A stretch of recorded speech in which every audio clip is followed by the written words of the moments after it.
যুবরাই লড়বে, সবুজ পৃথিবী গড়বে স্লোগানকে সামনে রেখে দেশের সবচেয়ে উষ্ণতম উপজেলা নাটোরের লালপুরে আমরা মাসব্যাপী বৃক্ষরোপণ কর্মসূচি হাতে নিয়েছি। আর তারই ধারাবাহিকতায় আমরা লালপুর উপজেলার বিভিন্ন শিক্ষা প্রতিষ্ঠানে বৃক্ষরোপণ করছি এবং শিক্ষার্থীদের আমরা গাছ উপহার দিচ্ছি। অন্তত এই বর্ষায় একটি করে গাছ লাগান এবং সে সাথে সবুজের যে বার্তা, সেই বার্তাটা কিন্তু আমরা সাধারণ শিক্ষার্থী থেকে সাধারণ মানুষকে পৌঁছে দিচ্ছি। আমাদের লালপুর উপজেলা যেহেতু বাংলাদেশের সর্বোচ্চ উষ্ণ এলাকা, সেই উষ্ণতাকে শীতল করার জন্য আমরা গ্রিন ভয়েজের ব্যানারে এবার প্রায় 30 থেকে 40,000 গাছ রোপণের উদ্যোগ নিয়েছি। তারই ধারাবাহিকতায় আজকে লালপুরের নজরুলনগর মডেল কলেজ থেকে আমরা শুরু করেছি। আজকে এখানে আমরা নিজে হাতে গাছ লাগিয়ে এবং স্যারদেরকে ছাত্রছাত্রীদেরকে গাছ দিয়ে আমরা আজকে এই কর্মসূচি শুরু করছি।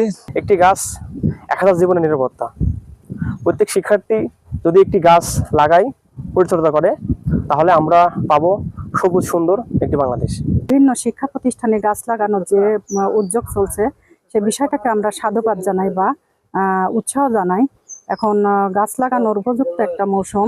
চারিদিকে তাপমাত্রা বেড়ে গেছে এবং পরিবেশ বান্ধবের কারণে কিছু আজকে আমরা অক্সিজেন যে গ্রহণ করছি সেটা গাছ থেকে, এবং আমরা যে কার্বন ডাই অক্সাইড ছাড়ছি সেটা গাছ গ্রহণ করছে।